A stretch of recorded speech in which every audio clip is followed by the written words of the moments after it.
Mireille Knoll est devenu le nom aussi d'un symbole, c'est-à-dire la question de l'antisémitisme. Ça a été considéré tout de suite comme étant des motivations antisémites. Et aujourd'hui, il y a cette question, y a-t-il cette intention antisémite ou non? C'est aussi un des points que devra éclaircir le procès. Le fait que, au départ, la classe politique vous ait soutenu, qu'il y ait eu cette marche pour votre mère et qu'aujourd'hui, cette question soit débattue par le procès, est-ce que ça vous trouble?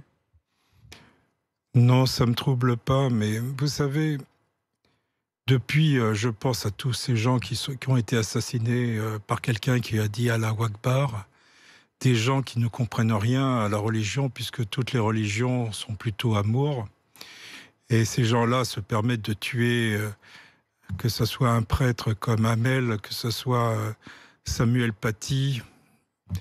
D'ailleurs, je pense qu'aujourd'hui, il devrait y avoir des lycées Samuel Paty dans toute la France et qu'on devrait punir très sévèrement ceux qui n'ont pas respecté l'hommage à Samuel Paty. Il est temps qu'en France, enfin, ça change, que les criminels, que les gens qui commettent des choses insupportables soient vraiment punis. Daniel Knoll, vous vous sentez de la même famille que la famille de Samuel Paty? Mais on est complètement solidaires d'eux, de même que Beltrame, de même que tous les autres Monsénégo de Toulouse.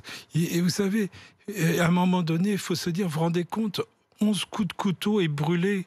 Et tous ces gens qui ont été tués, donc que je viens de citer, ils ont décapité Samuel Paty. Mais est-ce qu'on est capable de ressentir dans sa chair la douleur que ça peut être pour la famille ? Les gens qui restent.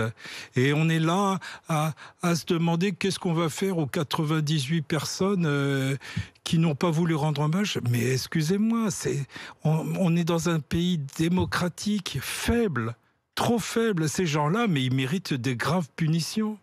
Vous trouvez qu'il y a une trop grande tolérance aujourd'hui en France à l'endroit d'une apologie du terrorisme ou d'une... Mais bien entendu, et à cause de ça, on voit la montée des extrêmes partout.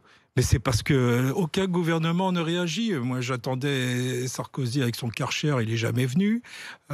J'espérais Valls, il a rien fait. Enfin, il n'a pas fait ce qu'il devait faire. En fait, personne ne fait rien. Ils parlent tous, mais ils agissent pas.